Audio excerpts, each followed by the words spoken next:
అబ్బబ్బబ్బబ్బా కూరగాయలకి ఏం రేట్లు పెంచేశారు ఇలా ధనంజయ్య. బామ్మ నా జేబులో 1000 రూపాయలు తీసావా?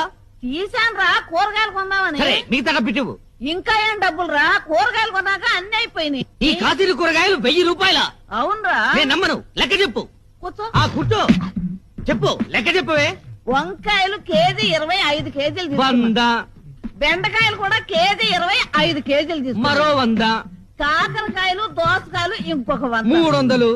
ఇక పోతే బీరకాయ 70 రూపాయలు. ఏంటి బీరకాయలు కేజీ 70 రూపాయల? కేజీ కాదురా సన్నాసి, ఒక్క బీరకాయ 70 రూపాయలు. అయ్యో 10 తీసుకున్నాను. ఒక్క బీరకాయ 70 రూపాయల అంటే ఒక్కొక్క బీరకాయ సొరకాయ సైజులో డబల్ ఉంటుందా? అబ్బే అంతే ఎక్కడరా. తినే బీరకాయలు కాదా బామ్మ, తాగే బీరకాయలు తెచ్చావా? అవునరా, మొదట్లో 2 తాగితే శక్తిగా ఉండి నిద్ర వచ్చేది. ఇప్పుడు 5